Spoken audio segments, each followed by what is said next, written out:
आज माझी टाटा पंच टोईंग करून चालली होती तर मनाला माझ्या खूप दुःख वाटलं. गाडीला का टोईंग करावं लागलं यासाठी हा व्लॉग पूर्ण पहा. सकाळी 9 वाजता ऑफिसला पोहोचल्यानंतर आमच्या सिक्युरिटीचा मला फोन आला, तुमच्या गाडीमधून कूलंट ऑइल लीक होत आहे. फोन आल्यानंतर त्वरित मी गाडीजवळ गेलो. बोनेट उघडलं तर बोनेट मधून कुठलाही पाईप लीक नव्हता. खालच्या साईडनी एक पाईप लीक होता. गाडीत जर कूलंट नसेल तर गाडी खूप हिट होते, गरम होते. त्यामुळे आम्ही गाडीला टोईंग करायचा निर्णय घेतला. टोईंग करून गाडी सर्व्हिस सेंटर रामनगर या ठिकाणी देण्यात आली. 10 ते 12 किलोमीटर टोईंग करून गाडी नेण्याचा निर्णय मी का घेतला तर टाटा AIG ह्या पॉलिसीमध्ये रोड असिस्टंट ही पॉलिसी त्यामध्ये इन्क्लूड आहे. तर आपली गाडी रस्त्यामध्ये ब्रेकडाऊन पडली तरी काय झालं तर हा संपूर्ण टोईंगचा खर्च टाटा AIG ह्या इन्शुरन्स पॉलिसीमध्ये कव्हर केला जातो. या व्हिडिओमध्ये तुम्ही पाहू शकता की किती कूलंट ऑइल त्या ठिकाणी गळत आहे. तुम्ही जरी कुठल्या कंपनीचा इन्शुरन्स घेत असाल तर रोड साइड असिस्टंट त्यामध्ये आहे का नक्की तपासा. पण गाडी ब्रेकडाऊन झाल्यानंतर ना आपली गाडी टोईंग करून जर चालली असेल ना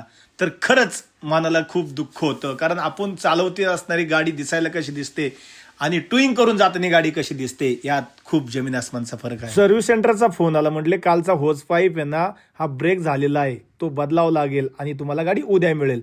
मग काय घरी जाताना टू व्हीलर वरती जावं लागलं.